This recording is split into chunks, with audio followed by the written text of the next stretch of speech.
ፋኖ ፋኖ ተኩሱ ሲነጉ የፈሪ ልምደኛ ለፊት ጋዳይ ፋኖ እንደመጋኛ አረተው በሉ ያምባለሉ ሰጠው ለነፋስ አንጓሉ ልክ የዛሬ ዓመት ዕለተ ዓርብ ሚያዝያ 4 ቀን 2016 ዓመተ ምህረት አዲስ አበባ ውስጥ ቦሌ የሚገኘው ፍሬንድሺፕ ኢንተርናሽናል ሆቴል አቅራቢያ ከረፋዱ 5 ሰዓት ተኩል ገደማ ላይ አካባቢው ድንገት በከባድ የተኩስ ሩምታ ተናጠ። ስፍራው በርካታ ባለስልጣናት የሚኖሩበትና የሚተላለፉበት ጎዳና ከመሆኑ በተጨማሪ ከቦሌ አየር ማረፊያና ሚሊኒየም አዳራሽ በቅርብ ርቀት የሚገኝ ነውና መቼም ቢሆን በመኪናም ሆነ በእግር የሚሽከረከሩ የተሟላ ትጥቅ ያላቸው በርካታ ያገዛዙ ወታደሮችና ሲቪል የለበሱ የጸጥታ ኃይሎች ጥበቃ ተለይቶ ታውቅም። በአካባቢው የነበሩ ሰዎች በኋላ ላይ እንደተናገሩት ለ45 ደቂቃዎች ያህል የዘለቀው የተኩስ ምልልስ በብዙ ሰራዊት መካከል የሚደረግ ፍልሚያ ይመስል ነበር።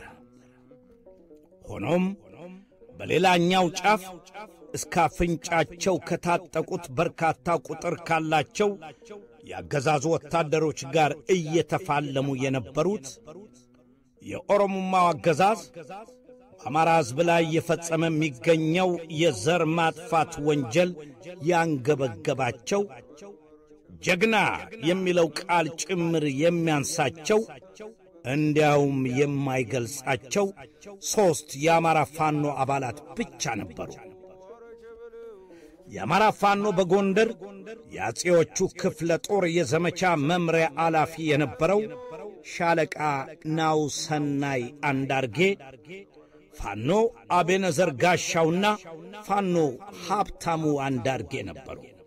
ይህ አስቀድሞ በቂ ጥናት ተደርጎበት በስፍራው የሚያልፉ ያገዛዙ ከፍተኛ ባለስልጣናት ላይ እርምጃ ለመውሰድ ታቅዶ በሻለቃ ናውሰናይ መሪነት የተካሄደው ኦፕሬሽን ምንም እንኳን እንደታለመው ባለስልጣናቱን በማስወገድ ባይጠናቀቅም የባለስልጣኖቹ አጃቢዎችና ሌሎች ከ4 በላይ ያገዛዙ ወታደሮች ሲገደሉ በርካቶች ክፉኛ ቆስለው ወደ ሕክምና ጣቢያ ተወስደው ነበር። ከምንም በላይ ግን ጥቃቱ ባገዛዙ ላይ የፈጠረው ድንጋጤና ፍርሃት ከፍተኛ ነበርና ዘግይቶም ቢሆን ያወጣቸው መግለጫዎች እርስ በርስ የሚጣረሱ ነበሩ። በነበረው የተኩስ ልውውጥም ፋኖ አቤነዘር ጋሻው በክብር ሲሰዋ፣ ሻለቃ ናውሰናይ አንዳርጌ ደግሞ ሲፋለም ቆይቶ መጨረሻ ላይ በቀረው ጥይት ራሱን ማጥፋቱ ተነግሯል። ሌላው የቡድኑ አባል ፋኖ ሀብታሙ አንዳርጌ ግን ድንገት ባገዛዙ ወታደሮች እጅ ሊወድቅ ችሏል። ምንም እንኳን የሀገራችን ሕግ አንድ ሰው በፖሊስ ቁጥጥር ስር ከዋለ በኋላ ከ48 ሰዓት ባልበለጠ ጊዜ ውስጥ ፍርድ ቤት መቅረብ እንደሚኖርበት ቢደነግግም ፋኖ ሀብታሙ አንዳርጌ ግን ላለፈው 1 ዓመት ሕግ ፊት አልቀረበም። የት እንደታሰረና በምን አይነት ሁኔታ ላይ እንደሚገኝ የሚታወቅ ነገር የለም። የአማራ ፋኖ ሸዋ ጠቅላይ ግዛት ዛሬ በአዲስ አበባ ድረስ ኃይሉን በማሰማራት በወሰደው እርምጃ ጥቃቅን የሚባሉ የሰበላው ኃይልን ባለስልጣናት ባስወገዱን የዙ ቃል አቀባይ አበበ ሙላቱ ለኢትዮ 360 ገልጿል። ይሄ ዘመቻ ሲካሄድ ደግሞ የአማራ ፋኖ በጎንደር ከአጼዎቹ ክፍለ ጦር ጋር በመተባበር መሆኑንም አስታውቋል። ከጎንደር እስከ ሸዋ ድረስ ለዚህ ዘመቻ የመጣውና በዚህ ዘመቻ ላይ ዋና መሪ የነበረው ሻለቃ ናሁሰናይ በጠላት ኃይል በመከበቡ ብቻ የቀረችውን 1 ጥይት ጠጥቶ መስዋዕትነት መክፈሉንም ተናግሯል። ሙሉ መረጃውን አብረን እንከታተል። ቦሌ ክፍለ ከተማ ገብተን ነበር ዛሬ ትልቅ ባለስልጣን ለማለት ነበር ያሰብነው ባሰብነው ልክ ባይሳካም ግን ደግሞ የባለስልጣኑ ጋሻ ጃግሪ ሆኑ ትናንሽ ጥቃቅን ባለስልጣናቶችን አስወግደን ወጣናል አንድ ሶስቱን ግን ደግሞ ይሄንን ሚሽን የፈጸመው ልጅ በአጋጣሚ በጠላት ተከቦ ስለነበረ ራሱን እንደ ቴዎድሮስ ሽጉጡን የቀረችውን አንድ ጥይት ጠጥቶ ተሰውቷል ይሄንን ስራ ስንሰራ ከአማራ ፋኖ ሸዋ ጠቅላይ ግዛት አማራ ፋኖ ሸዋ ጠቅላይ ግዛት ከአማራ ፋኖ በጎንደር አጼዎቹ ክፍለ ጦር ጋር በጋራ በመተባበር ነውና በአዲስ አበባ ቦሌ ክፍለ ከተማ እንግዲህ ባገዛዙ ኦምራስ ተባቂዎች ላይ ነው ይህ ሲሆን ከአማራ ፋኖ በጎንደር አጼዎቹ ክፍለ ጦር አመራር የሆነው ልጅ ሻለቃ ነው ሰናይ ይባላል ነው ሰናይ እንዳርጌ ወደኛ ወደ አማራ ፋኖ ሸዋ ጠቅላይ ግዛት አጼ ዳዊት ክፍለ ጦር መጥቶ ይሄንን ስራ በጋራ እንድንሰራ በተቀናጀ መልኩ ተነጋገርን ግዳጅ ተሰጣቸው ግዳጃቸውን ለመፈጸም አዲስ አበባ ገቡ ማለት ነው ገብተው ያው እየመጣን ነው ብለኔ ለሽዋ እየመጡ ነው አላለም አዲስ አበባ የትግሉን ምዕራፍ ለመክፈት ባደረግነው ጥረት መሰረት መምጣታችንንና አዲስ አበባ ገብተን ስራ እየሰራን እንደሆነ የአዲስ አበባ ወጣት እየታፈሰ አሁን እየታደነ በየቤቱ ጭንቅላቱን የሚባል አዲስ አበባ ወጣት ወጥቶ ትግላችንን እንዲደግፍ የመጣን መሆኑን እየመጣን ነው ሳይሆን የመጣን መሆኑንና የሻለቃ ናሁሰና ያንዳርጌን ጽዋ መቅመስና ራእዩን ማስቀጠል በአዲስ አበባ ላይ እንዳለበት ወጣቱ በነቂስ መውጣት ላይ ይሄንን መልእክት ለማስተላለፍ ነው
እንደሚታወሰው የኦሮሞማው አገዛዝ በአማራ ሕዝብ ላይ የከፈተውን ጦርነት ተከትሎ ከመቼውም ጊዜ በበለጠ የአዲስ አበባ መውጫ መግቢያ በሮች ላይ በዘረጋቸው ኬላዎች በሚገባውና በሚወጣው ሰው ላይ ጥብቅ ፍተሻ ያደርጋል። ከዚህም በተጨማሪ ቀደም ሲል በማናለብኝነት ጀምሮት የነበረውንና የአማራ ክልል መታወቂያ የያዘ ሰው ወደ አዲስ አበባ እንዳይገባ ከአውቶቡስ እያስወረደ የሚመልስበትን አፓርታይዳዊ ተግባሩን አጠናክሮ ቀጥሎበት ስለነበር የክፍለ ሀገር ሰው አይደለም ለስራም ሆነ ዘመድ ለመጠየቅ ወጣ ብሎ የነበረ የአዲስ አበባ ነዋሪ የአማራ ተወላጅ መኖሪያ ቀየው ለመመለስ ብዙ ችግር ያጋጥመው ነበር። መነሻቸውን ከአማራ ክልል የተለያዩ አካባቢዎች ያደረጉ ተጓዦች በኦሮሚያ ክልል የጸጥታ ኃይሎች ወደ አዲስ አበባ እንዳይገቡ መከልከላቸውን ለአሚኮ ተናገሩ። ስለ ጉዳዩ የተጠየቀው የኦሮሚያ ክልል የሕዝብ ሰላምና ደህንነት ቢሮ በበኩሉ ተጓዦች ወደ አዲስ አበባ እንዳይገቡ ስለመከልከላቸው አላውቅም የሚል ምላሽ ሰጥቷል። ኤልያስ ፈጠነ በጉዳዩ ላይ ዝርዝር አዘጋጅቷል። ከአማራ ክልል መነሻቸውን አድርገው ደብረ ብርሃን አቋርጠው ወደ አዲስ አበባ የሚጓዙ መንገደኞች በኦሮሚያ የጸጥታ ኃይሎች አማካኝነት ወደ ከተማዋ እንዳይገቡ መከልከላቸውን ለአሚኮ ተናግሯል። ይህ ሆነው ከአንድ ቀን በፊት ጀምሮ ሲሆን ኢዜና እስከተጠናቀረበት ጊዜ ድረስም ችግሩ እንዳለ ነው። ለተለያዩ ማህበራዊ ክዋኔዎች ከአዲስ አበባ ወጥተው ለመመለስ የሞከሩና ወደ አዲስ አበባ ለመግባት የሞከሩ ዜጎች መታወቂያቸው እየታየ መግባት እንዳይችሉ መደረጋቸውን ነው የተናገሩት። መታወቂያ ከሚያሳዩት ሰዎች መካከል ብዙዎቹ የአዲስ አበባ መታወቂያ ነው ያላቸው። አንዳንዶቹ አዲስ አበባን አልፈው የሚሄዱ ናቸው፣ ወደ ጅማ ወደ ሌላ አካባቢ የሚሄዱ ናቸው። አንዳንዶቻችን ደግሞ እዛው አዲስ አበባ አካባቢ የቆየናልና ይሄንን ካዩ በኋላ እንደገና ተመልሳችሁ ግቡና አዙራችሁ ሂዱ አሉ። እስከ 23 ድረስ አዲስ አበባ ውስጥ መግባት አትችሉም የሚል ዜና ተነገረን። በጣም አሳዛኝ እኔ እንደዚህ አይቻላል። ከደቡብ ወሎና ሰሜን ሸዋ መነሻ ያደረጉ መንገደኞች እንዳይገቡ ተከልክለዋል። አንዳንዶቹ የአዲስ አበባ ከተማ አስተዳደር መታወቂያ ይዘው እንኳን እንዲመለሱ ተደርገዋል። አሁን 3 ቀን 4 ቀን እስከ 23 ድረስ እዚህ ቆዩ ማለት ምን ማለት ነው? ይሄ አንዱ ነው። ሁለተኛ የአማራ ክልል መንግስት የነዚህን ዜጎችን ጥያቄ ካልፈታ ምን እንደሚሰራ ነው ሊገባኛል። ምን ይሰራ ታዲያ? የነሻለቃ ናሁሰናይ ይህን ሁሉ ያገዛዙን ያፈና ሰንሰለት በጣጥሰው አዲስ አበባ ያውም መሃል ቦሌ ላይ ከነጦር መሳሪያቸው መከሰታቸው ብቻ የሚያስደንቅ ብቃት የታየበት በቁርጠኝነት ሊያሳኩት አልመው የተነሱት ሚሽን ምን ያህል ጥናትና ዝግጅት እንደተደረገበት የሚያመላክት ነው።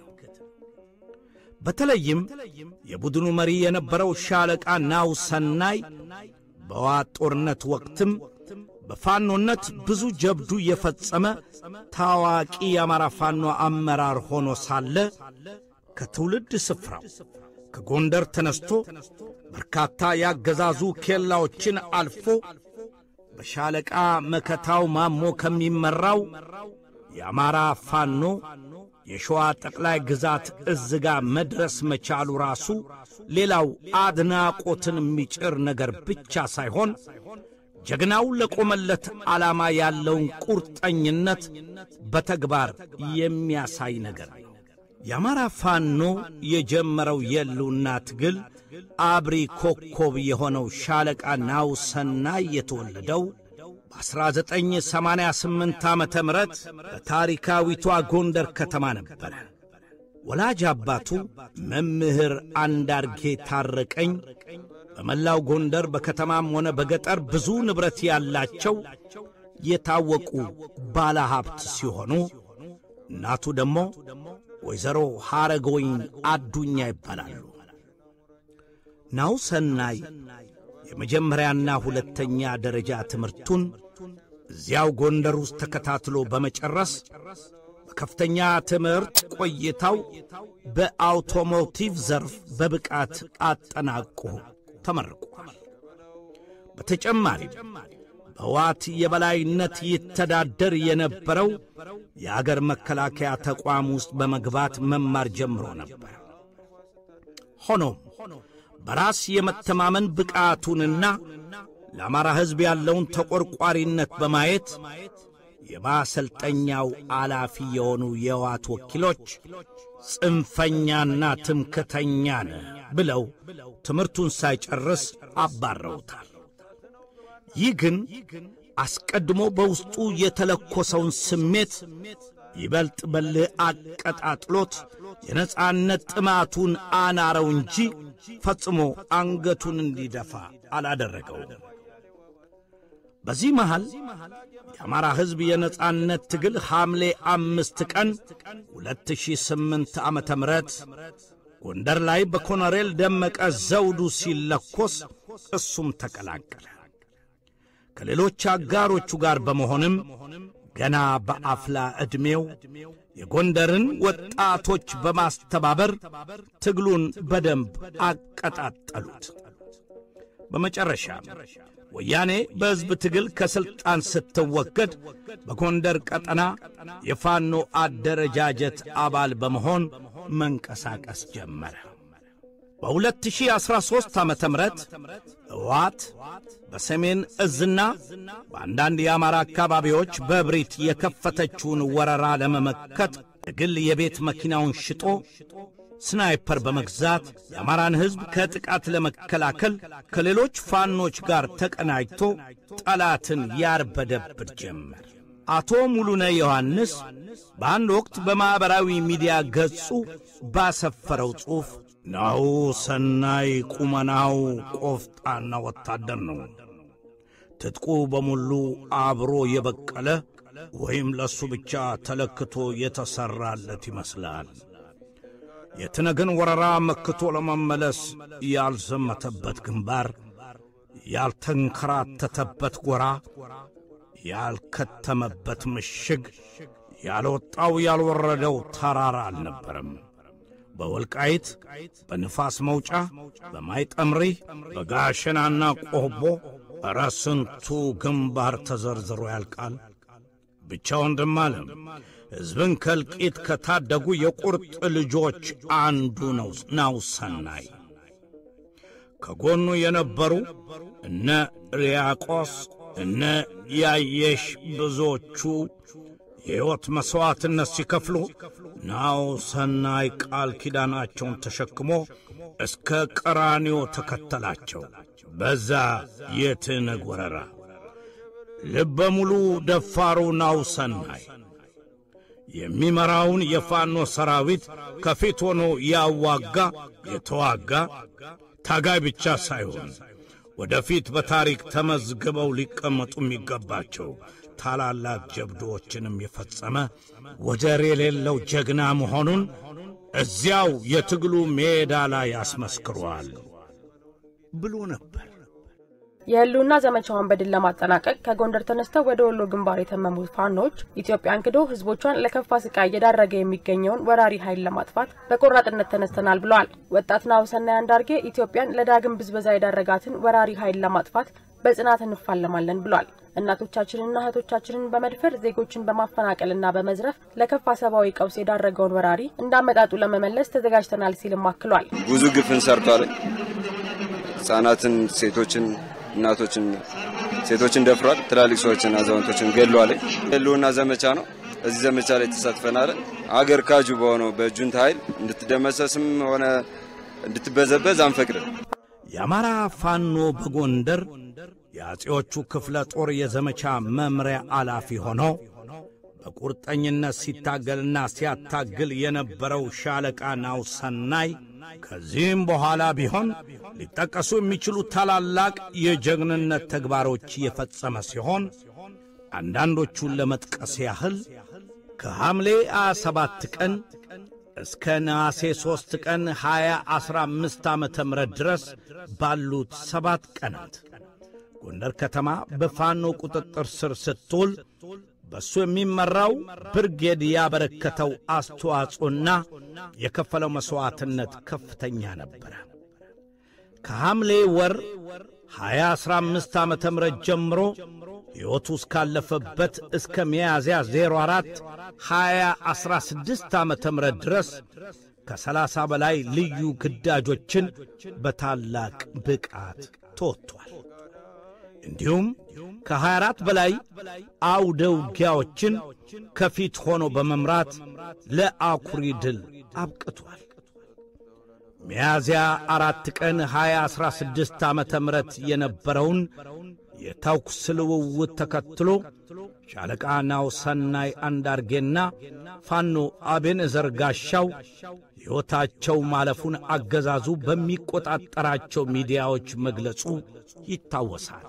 ምንም እንኳን ይህንን ተከትሎ የሻለቃ ናሁሰናይ ወላጅናት ወይዘሮ አረጋዊን አዱኛ እንዲሁም የፋኖ አቤኔዘር ጋሻው እናት ወይዘሮ ኤልሳ ሰለሞን ወደ አዲስ አበባ በመምጣት ለሁለት ወራት ያህል የተለያዩ የመንግሥት ቢሮዎችን በር እያንኳኩ የልጆቻቸው አስክሬን እንዲሰጣቸው ቢማጸኑም ሰሚ አላገኙም ነበር።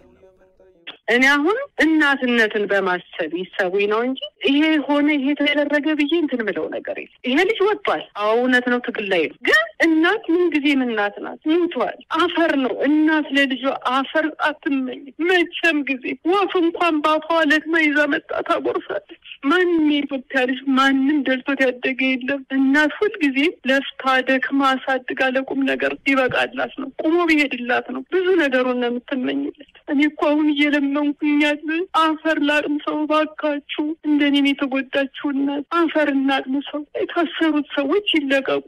እንደ ሀገር ባህላችን ወንድም እናት አባት አይደለም አስከሬን ፍለጋ የሚሄደው በሰዓቱ። አላስቸግራችሁም ወንድሞቼ ውለዱኝ ብዬ ሄዱ። በቅርብ የሚገኝ ቤተሰብ የሚያውቀን ሰው ሄዱ፣ በዛው ቀሩታል። ከዛ በኋላ ሀዘናችንን ሀዘን አድርገን ነው ነይ ተነሽ ቁጭ ብለን ብናለቅስ ምን ሊያምርብን ብለን ፍለጋ ይሄር ነው። እኛን ሲያዩ ይራራሉ። እኛን እናትነት ሁሉም እናት ሁሉም ልጅ አለ። በእኔ የደረሰ አይድረስባችሁ። እንግዲህ ወይዘሮ አረግ በመጨረሻም የሁለቱም ወጣቶች ቤተሰቦች ደምር ተብሎ በሚታወቀው ባህላዊ ስነ ስርዓት አማካኝነት ሽኝት ለማድረግና እርም ለማውጣት በመወሰናቸው አስክሬናቸው በሌለበት ሁለቱም በየመኖሪያ ቀያቸው በርካታ ሕዝብ በተገኘበት የሐዘን ስነ ስርዓታቸው በጸሎትና በፍታት ተከናውኗል። ሆኖም ግንቦት 26 ቀን 2016 ዓመተ ምህረት ጎንደር ከተማ ውስጥ በሚገኘው አባ ጃሌ ተክለ ሃይማኖት ቤተክርስቲያን ቁጥሩ እጅግ በርካታ የሆነ ሕዝብ በተገኘበት ለሻለቃ ናውሰናይ አንዳርጌ ፍታትና የሽኝት ስነ ሥርዓት በተከናወነበት ወቅት አገዛዙ ከፍተኛ ቁጥር ያለው የወታደር ኃይል አሰማርቶ ፕሮግራሙን ለማስተጓጎል የሞከረ ሲሆን የአገዛዙ ወታደሮች ከሐዘንተኞች ላይ የሻለቃ ናውሰናይ ምስል ያለበትን ባነር በኃይል ቀምተው እንደወሰዱ በወቅቱ ቢቢሲ ዘግቦ ነበር። አሁን ናውሰናይና ቤኔዘር ሞትን የናቁ ጀግንነትን በምግባር የገለጡ ለወገናቸው ነጻነት ክብር ሲሉ ራሳቸውን መሥዋዕት በማድረግ ምንጊዜም የማይደበዝዝ ደማቅና አኩሪ ታሪካቸውን በደማቸው ጽፈው ያለፉ ታላላቅ ጀግኖቻችን ናቸው። በድጋሚ እንጠይቃለን። በሕይወት በአገዛዙ የጸጥታ ኃይሎች ቁጥጥር ስር የወደቀው ፋኖ ሀብታሙ አንዳርጌ የት ነው ያለው? ፍርድ ቤት ቀርቦ በሕግ የማይዳኘውስ ለምንድን ነው? በዚህ ዙሪያ የሀገር ውስጥም ሆነ ዓለም አቀፍ የሰብአዊ መብት ተሟጋጅ ድርጅቶችን ያለ ረፍት መወትወት እንደሚኖርብን ማሳሰብ እንወዳለን። ፈጣሪ አምላክ የሻለቃ ናውሰናይ አንዳርጌንና የፋኖ አቤነዘር ጋሻውን ነፍስ በአጸደ ገነት ያሳርፍልን። አዘጋጅተን ያቀረብንላችሁ ጋዜጠኛ ቅዱስ ሀብት በላቸውና እኔም አርቲስት ሽመልስ አበራ ጆሮ ነን። ድል ለአማራ ፋኖ፣ ድል ለአማራ ሕዝብ። አማራ ታሪኩን ያድሳል። ቸርን ሰንበት።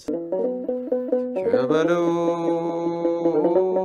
ወሮ ቸበለው ወሮ ቸበለው ቸበለው ወሮ ቸበለው ቸበለው የወንድ ልጅና ወታጠቂ በገመድ ቸበለው ልሽና ሙራንጃ ቀብረው ዘመን ቸበለው ወሮ ቸበለው ወሮ ቸበለው ቸበለው አለ ቸበለው ቸበለው ምኒልክ ተጉዞ የምትጠይቁኝ ቸበለው ፊትም አላለፈ ኋላም አይገኝ ሳትነው አራራው ሳትነው ሳትነው አራራው ሳትነው ሳትነው አድዋ ስላሴን ሳትነው ጠላት አረከሰ ሳትነው ገበየው በሞቴ ሳትነው ግባና ቀደሰ ሳትነው ጣሊያን ጉዳዬ ሳትነው ጣሊያን ጉዳዬ ሳትነው አበሻ ጉዳዬ ሳትነው ጣሊያን ወተወተ ሳትነው አይነ ጥሩ ተኳሽ ሳትነው ዋያሌው አባተ ሳትነው አላቅ የመቀሌ ሳትነው ምጽዋ ድረስ ሳትነው ቃኘው ነው የሚባለው ሳትነው የመኮንን ፈረስ ሳትነው አራራ ሳትነው ሳትነው አራራ ሳትነው